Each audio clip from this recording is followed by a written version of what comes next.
Shalom et grâce, peuple de Dieu. Père, je te rends grâce et je te bénis. Seigneur, je te dis merci pour cet instant. Père, prends le contrôle et que la gloire, l'adoration te revienne au nom puissant de Jésus.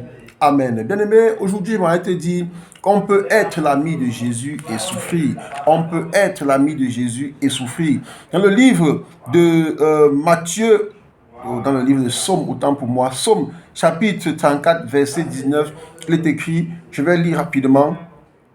Le malheur atteint souvent le juste, mais l'Éternel l'en délivre toujours. Il garde tous ses os, aucun d'eux n'est brisé. Donc on voit ici que le malheur atteint souvent le juste.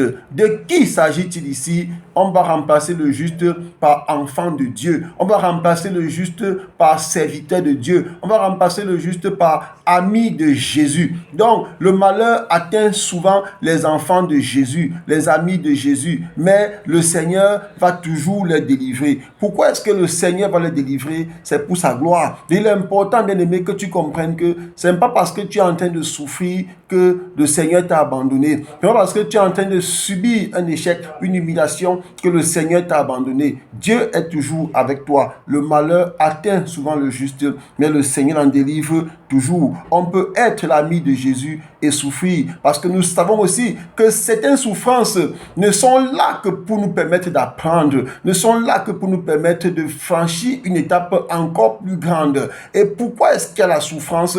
On a vu que le Seigneur se servait du malin, du serviteur, de son adversaire, de Satan. Oui, le Seigneur se servait de Satan qui a décidé de combattre les œuvres de Dieu. Dieu se sert de lui également pour nous fortifier, pour nous permettre d'avancer dans cette vie, pour nous permettre d'apprendre. Donc, bien aimé, ce n'est pas parce que tu es en train de souffrir actuellement que Dieu t'a abandonné. Souviens-toi, on peut être l'ami de Jésus et être malade. On peut être l'ami de Dieu et souffrir. Luc chapitre 16, verset 19.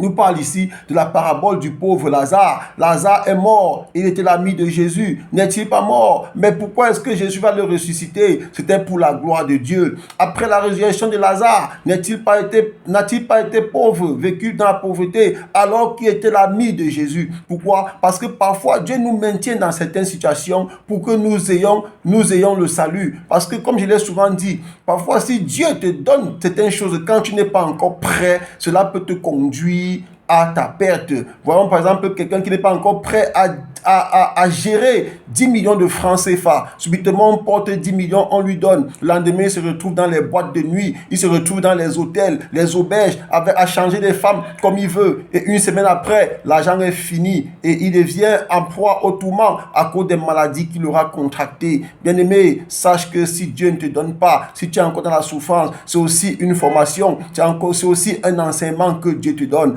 Et n'oublie pas, souviens-toi, on peut être l'ami de Dieu et être malade. On peut être l'ami de Jésus et souffrir.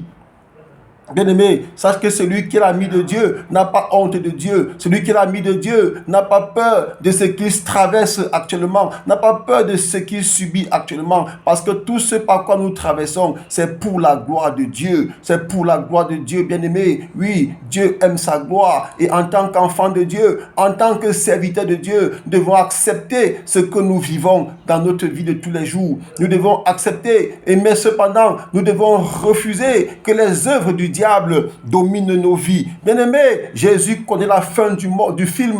Il connaît la fin de toutes choses. Donc, pendant que nous sommes en proie au tourment, nous devons garder la confiance en Dieu, sachant qu'il connaît la fin. Et à la fin, qu'est-ce qu'on a dit dans le livre de Somme 34, verset 20? On a dit, il garde tous ses os, aucun d'eux n'est brisé. Dans le malheur atteint souvent le juste, mais l'Éternel en délivre toujours. Il garde tous ses os, mais aucun d'eux n'est brisé. Donc, mets ta confiance en Jésus, bien-aimé. Il est l'unique vrai ami. Il ne t'abandonnera jamais parce que il a fait cette promesse-là et il n'abandonne personne. N'est-ce pas lui qui a sauvé le prisonnier à la croix alors que le prisonnier n'avait pas vécu à côté de lui comme les autres apôtres?